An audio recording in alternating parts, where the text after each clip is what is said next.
మనం ఇలాగే ఊహించవచ్చా మీరు కల్కి 2లో ఎలా చెప్పబోతున్నారు? చాలామంది ఇలాగే మాట్లాడుతున్నారు. అంటే ఇది క్లియర్గానే ఉంది సార్. అంటే అశ్వత్థామ క్యారెక్టర్ క్లియర్గానే ఉంది కదా. ఆయన పాపాలు, ఆయన చేసిన పాపాన్ని రిడెంప్షన్ కోసం ఆయన కడుక్కోవడానికే శ్రీకృష్ణుడు ఆయనకు శాపం ఇస్తాడు. ఆయన శాప విముక్తి కూడా చెప్తారు. కర్ణుడు కూడా ఆల్మోస్ట్ సిమిలర్ అనుకోవచ్చు.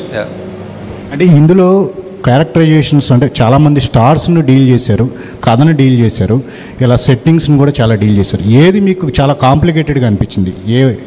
మీకు అంటే ఒక సినిమాని ఒక 4.5 years దాకా పెట్టుకోవడం ఫ్రమ్ స్టార్ట్ టు ఫినిష్ అనేది ఒక జడ్జ్మెంట్ ఉండాలి సార్. అంటే ఒక 2019లో రాసిన సీన్ 2024లో ఎడిట్ చేస్తున్నప్పుడు అదే జడ్జ్మెంట్ పెట్టుకోవడం అనేది is the toughest thing. I don't think చాలామంది ఆ సిచ్యువేషన్లో ఉండరు యాక్చువల్లీ. బికాజ్ నేను తీసిన 2 సినిమాలు కూడా 1 year 1.5 yearsలో అయిపోయాయి.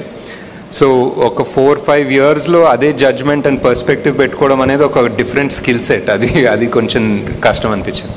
నాగేశ్వర్ గారు ఎక్కడండి లెఫ్ట్. హాయ్ అండి. Congratulation sir. అంటే విజనరీ సైడ్ ఒక బ్యారియర్స్ని పుష్ చేశారు, ఎకనామికల్ బ్యారియర్స్ని పుష్ చేశారు. అంటే ప్రకృతి పట్ల మనిషి ఎలా ఉండాలి, ఉండకపోతే ఎలాంటి నష్టాలు జరుగుతాయి అని మాకు ఒక భయం కూడా కలిగింది కల్కి చూస్తుంటే. అది మంచిది సార్. అంటే ఒక వార్నింగ్ లాగా అనిపించింది కల్కి అనేది. సార్ ఇంత సీరియస్ సబ్జెక్ట్లో కూడా ఒక తక్కువ నిడివిలో ఒక ఇంపాక్టబుల్గా లవ్ స్టోరీ, ఒక ట్రక్లో వెళ్తున్నప్పుడు కైరా లవ్ స్టోరీ ఇంపాక్టబుల్గా చెప్పగలిగారు. అది నాకు మోర్ సర్ప్రైజింగ్ అనిపించింది సార్. అంటే ఇంత కాంప్లెక్స్ ఉన్న సినిమాలో కూడా ఒక లవ్ స్టోరీని అంత తక్కువ నిడిలో ఇంపాక్టబుల్గా చెప్పగలిగారు. ఆ లవ్ స్టోరీ థాట్ ఎలా వచ్చిందంటే అది నాకు చాలా గొప్పగా అనిపించింది. అంటే అంటే అన్నీ ఆ అమ్మాయే చెప్తుంది కదా ఆమె డైలాగ్లో, ఇదంతా ఓకే కానీ బేసిక్లీ మనకి యాక్చువల్లీ ఇంపార్టెంట్ అనేది హ్యూమన్ రిలేషన్స్, మనం అనుకునే వాళ్ళు అనేది ఇంపార్టెంట్ అని చెప్తుంది ఆమె. So I think that was the emotions అక్కడ గట్టిగా దొరికింది. అయితే మహాభారతం అనేది ఫుల్ ఫ్లెడ్జ్డ్గా అంటే ఇలా సైఫే కాకుండా ఒక మనకి ఏదైతే పురాణాల్లో ఉందో మహాభారతాన్ని ఫ్యూచర్లో తీసే ఆలోచన ఏమైనా ఉందా మీకు? అంటే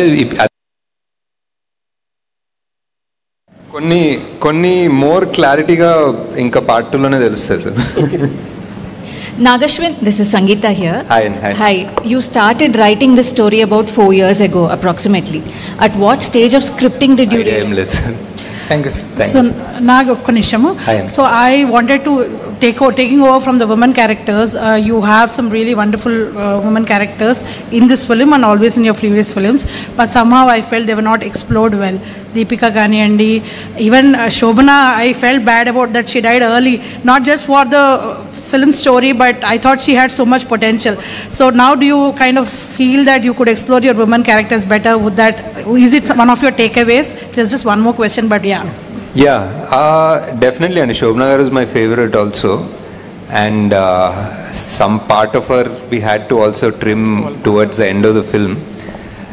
Ante inka already 4 main characters ఉన్నారు, వరల్డ్ ఉన్నాయి, దాంతోపాటు ఒక 10 సపరేట్ క్యారెక్టర్స్ ఉన్నారు. సో ఒక్కొక్కరికి ఒక 5 నిమిషాలు వేసుకున్న 3 గంటలు అయిపోయిందండి అక్కడే. అమ్మో, ఇంకో అరగంట అయ్యేదన్నమాట. అదే ఈజీగా ఒక అరగంట ఉంది, కావాలంటే తీయచ్చు ఇంకో అరగంట cinema. But hopefully you will do that in your next part. Just one more thing which taking over from Prema's question. I mean we were discussing just now that మన పురాణాల్లో కూడా శంబాలా అని ఒక ప్లేస్ ఉంది, ప్లస్ కల్కి will be born in that place, but he is born to a biological father అని ఉంది. And there are also some